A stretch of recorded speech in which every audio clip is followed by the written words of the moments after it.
Tapi saya yakinlah rakyat dan mahasiswa itu bukan orang yang bisa diatur-atur begitu.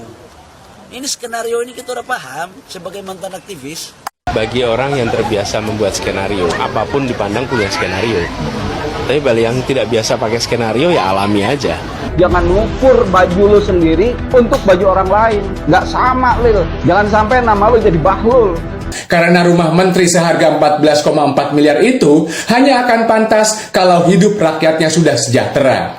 Apakah pantas membuat rumah dinas menteri 14,4 miliar sementara rakyatnya tidak bisa bayar kontrakan rumahnya bulan ini? Assalamualaikum warahmatullahi wabarakatuh. Kembali lagi di channel Prayoga Muhammad. Ya teman-teman semua, masih rame ya bahwasanya Bahlil, Menteri Investasi, memberi tanggapan soal guru besar, di mana akhir-akhir ini banyak banget ya sivitas dari mahasiswa, begitu juga dengan guru-guru besar yang menyatakan terkait Pak Jokowi yang ikut cawe-cawe dalam Pilpres ini. Tentu para guru besar semua menginginkan demokrasi di Indonesia ini hidup, menyala, dan benar-benar diterapkan ya. Tapi nyatanya akhir-akhir ini beliau-beliau semua yang sudah tahu banget tentang ilmu-ilmunya ya kan, namanya juga guru besar, mungkin merasakan ya bahwasanya demokrasi ini memang sudah di tepi jurang gitu ya.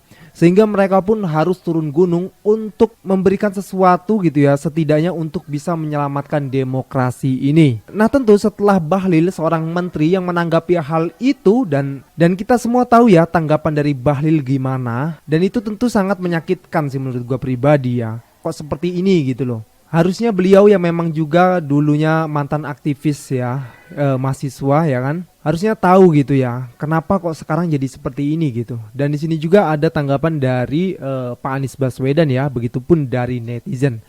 Oke teman-teman semua, coba kita lihat dulu ya videonya.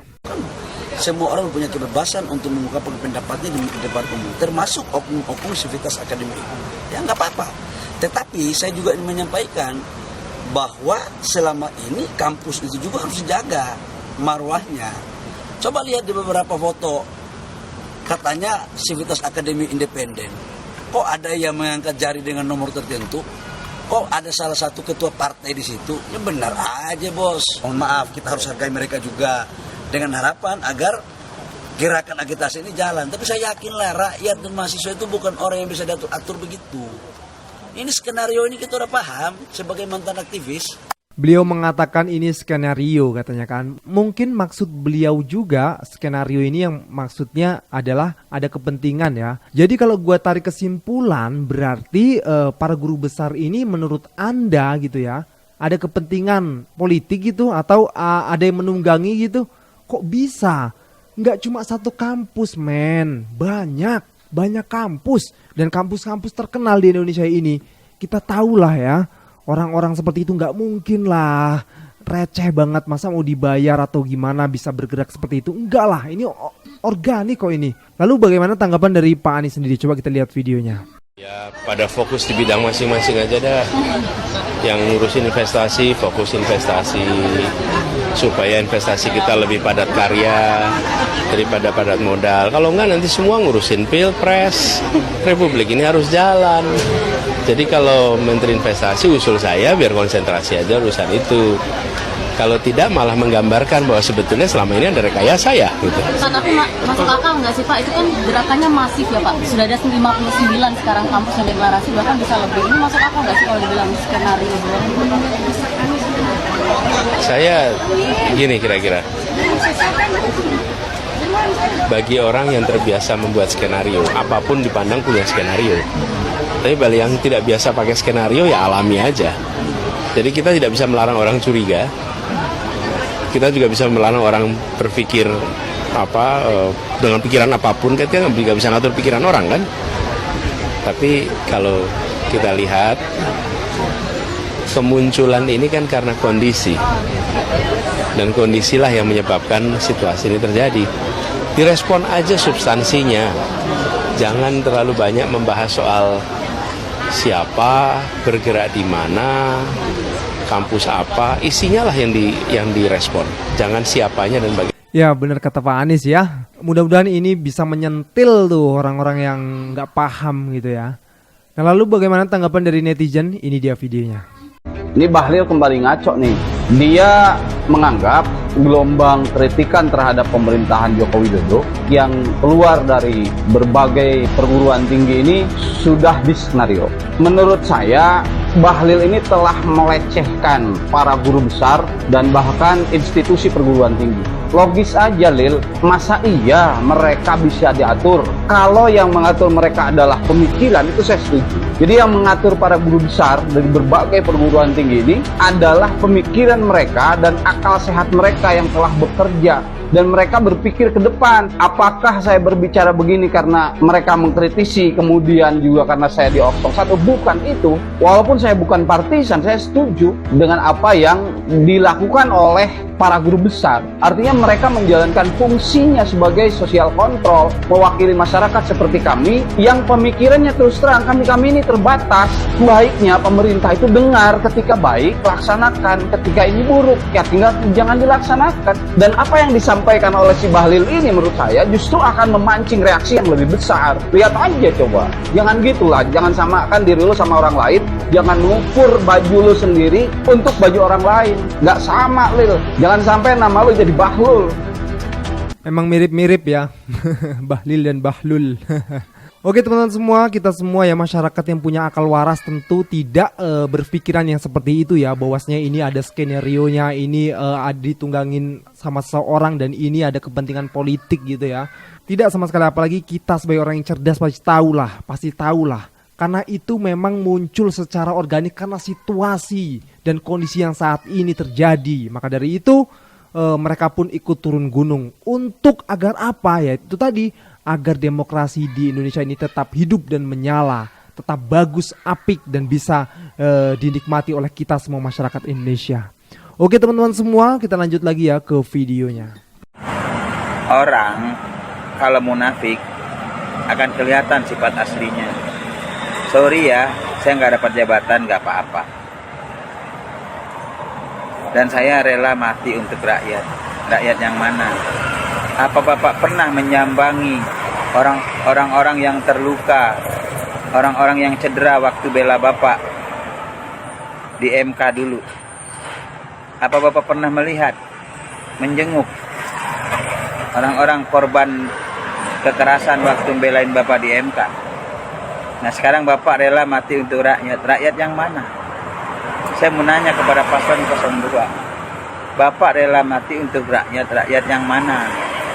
Halo bosku, dulu ketika saya mendukung Prabowo 3 periode, sahabat kental saya, memblokir Facebook saya. Sampai besok pun tetap diblokir. Tapi sekarang ketika saya mendukung Pak Anies Baswedan, malah dia mendukung Pak Prabowo. Katanya kemarin itu Pak Prabowo itu banyak cacatnya. Melanggar HAM lah, tidak becus rumah tangga lah, segala macam. Ternyata sekarang dia malah mendukung Prabowo di saat saya tidak lagi mendukung Prabowo dan saat saya berpikir sehat dan saya tidak lagi mendukung orang-orang yang seperti itu. Halo San, kenapa anak Medan pilihnya Prabowo? Hah? Siapa? Aku anak Medan, aku pilih Anies kok. Anies? Anak Medan surveinya banyak Prabowo. Data survei itu belum tentu langsung ada di fakta di lapangan. Kita itu butuh data. Oke, sekarang aku tanya, anak Medan pilihnya apa? Terserah mereka mau pilih siapa, tapi saya pilih Anies. Kenapa? Bedakan pendukung sama pemilih. Tanyalah kenapa pendukung. Kenapa milih Anies? Enggak, pendukung sama pemilih apa gitulah. Iya, bedanya pendukung sama pemilih apa?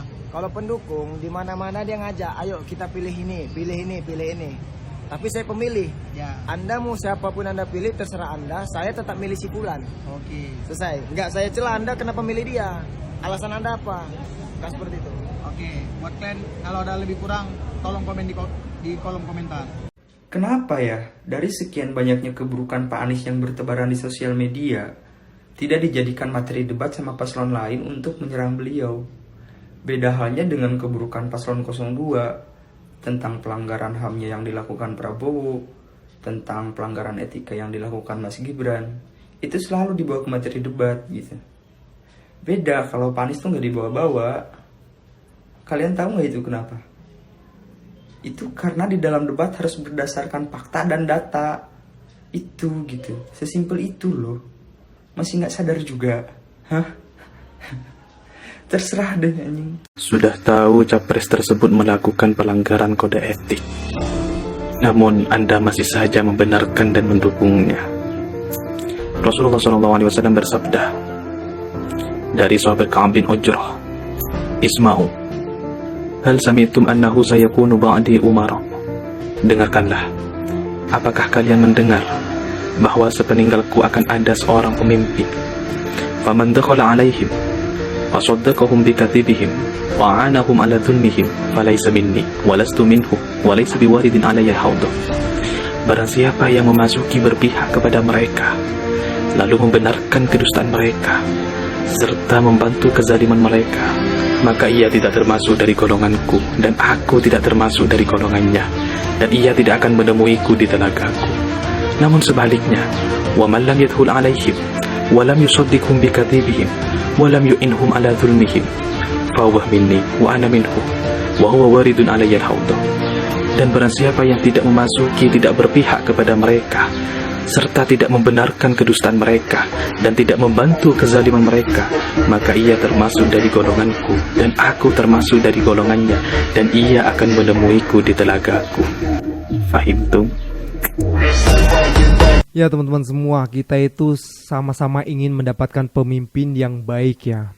Dimana pemimpin yang baik itu akan dihasilkan dari perjalanannya untuk menuju situ pun harus baik teman-teman. Sesuatu yang buruk, sesuatu yang dimulai dengan keburukan, kejelekan, bagaimana mungkin hasilnya akan baik? Tentu tidak ya, dan itu sudah hukum alam teman-teman semua. Makanya dari itu kita harus sadar tentang hal itu. Oke teman-teman semua, kita lanjut lagi ya ke videonya. Banyak pendukung 02 ini halu. Katanya Pak Ahok itu adalah kuda putihnya Jokowi. Yeeleh, Pak Ahok itu dikorbanin tanda kutip sama Pak Jokowi. Tidak ditolong, tidak dibantu, sampai masuk penjara. Kalau beliau mau dulu pasti bisa. Jadi kalau ada yang bilang Pak Ahok itu disusupkanlah atau mencegah bergabungnya 0103, tunggu tanggal mainnya. Pak Ahok tuh orang waras, ngerti mana yang benar, mana yang enggak. Ayo coba berani taruhan sama saya. Tega benar Pak Jokowi itu sama Pak Ahok. Kok kalian malah bilang dia peluncur kuda putih Pak Jokowi. Halu, mabok lu pada waras.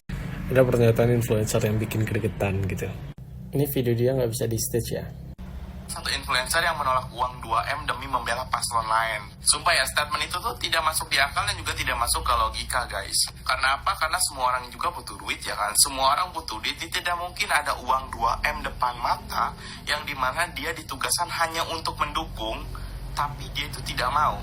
Secara statement aja sebenarnya dia tuh udah salah gitu. Dia nggak ngerti arti videonya apa. Dia bilang kalau nerima duit dari seseorang dan nilainya gede terus dia tolak, itu nggak masuk akal buat mereka. Dan komenannya pun banyak yang mendukung bro. Gini loh ya, arti di dalam video itu bukan maksudnya untuk mendukung salah satu paslon, bukan. Video-video beliau itu menyangkut tentang ajaran agama, hukum-hukum Islam, dan itulah esensi dalam videonya. Jadi reaksi beliau ketika ditawarkan dengan uang sebesar itu yang belum pernah mungkin beliau ditawarkan ya kaget lah. Dan beliau itu cuma mengajarkan bahwa menerima uang dari hasil sogokan dari yang menyogok itu dosa. Itu aja esensi videonya gitu. Gue bacain ya sumbernya ya. Gue bukan orang alim yang ngerti banget tentang agama, tapi sumbernya itu dari hadis riwayat Imam Ahmad dan At-Tabrani. Rasulullah itu bersabda, Allah melaknat orang-orang yang menyuap, orang yang menerima suap, dan orang yang menjadi perantara akan keduanya. Cuma itu arti dari video beliau. Beliau itu mengajarkan bahwa kita ini gak boleh menerima uang dalam bentuk apapun ya, dari hasil sogokan dari yang menyogok. Gitu aja, gak ada sangkut paut sama paslon lain, enggak. Jadi sentimen-sentimen yang seakan-akan menjatuhkan seseorang ya demi mendukung paslon lain, aduh, nggak keren cara lu. Pembangunan rumah menteri di IKN sudah 75% selesai dan biaya per unit rumah adalah 14,4 miliar. Jadi untuk total 36 unit rumah menteri, maka akan menelan biaya total sebesar 520 miliar. Rumahnya 2 tingkat dengan basement dan sudah penuh terisi perabotan. Apakah rumahnya bagus? Apakah rumahnya mewah? Jelaslah, rumah menteri gitu loh. Tapi apakah pantas? Menurut gue tidak. Karena saat ini menteri sudah punya rumah dinas di Jakarta. Karena rumah menteri seharga 14,4 miliar itu hanya akan pantas kalau hidup rakyatnya sudah sejahtera. Apakah pantas membuat rumah dinas menteri 14,4 miliar sementara rakyatnya tidak bisa bayar kontrakan rumahnya bulan ini? Apakah pantas rumah mewah menteri di IKN sudah penuh terisi perabotan sementara di dalam rumah rakyatnya perabotan mereka berkurang satu demi satu karena dijual untuk membayar hutang biaya hidup? Ketika nanti biaya rumah menteri di IKN itu diaudit oleh BPKP, mungkin tidak akan ada temuan masalah korupsi atau ketidakwajaran. Tapi ketika diaudit oleh akal sehat dan hati nurani rakyat, maka niscaya ke-36 unit rumah baru menteri di IKN itu, termasuk semua perabotannya, akan diberi nilai oleh rakyat sebagai tidak wajar. Proyek IKN termasuk undang-undangnya selalu penuh dengan tanda tanya karena minim partisipasi dan dialog publik. Apakah ini yang namanya keadilan? Jelas bukan. Apakah ini yang mau dilanjutkan? Jelas jangan.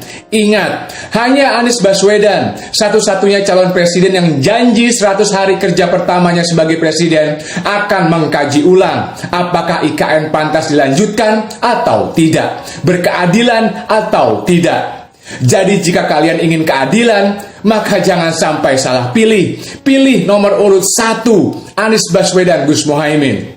Salam semangat antitesa 24. Nah inilah ya teman-teman salah satu kebanggaan gue memilih Pak Anies Baswedan, di mana memang beliau memprioritaskan untuk keadilan bagi seluruh rakyat Indonesia. Beliau juga berjanji akan memberikan kemiskinan kepada para koruptor. Dan kita tahu ya IKN itu dari Jokowi ya, yang dimana memang terlihat sangat gagal, dimana di situ ada ketimpangan, yang dimana masih banyak seharusnya lokasi-lokasi yang harus dibangun oleh pemerintah, tapi justru pemerintah malah membuat istana di IKN. Dan gue juga suka dengan Pak Anies, dimana beliau akan merevisi lagi IKN. Apakah IKN ini memang pantas untuk dilanjutkan atau justru digagalkan? Karena Pak Anies akan membangun dan juga membuat pemerataan pembangunan. Tentu hal ini diinginkan oleh masyarakat karena memang masyarakat menginginkan pemerataan teman-teman semua. Baik itu dari infrastruktur jalan ataupun banyaklah ya ekonomi dan lain-lain, pembangunan dan lain-lain. Nah maka dari itu ayo kita pilih 01. Karena 01 itu memang lebih dekat dengan keadilan teman-teman. Oke teman-teman semua, gua rasa ini cukup ya. Jangan lupa berikan komentar dan kritikan kalian di bawah ini. Jangan lupa juga untuk like, subscribe channel ini. Sekian dari gua Prayoga Muhammad. Wassalamualaikum warahmatullahi wabarakatuh.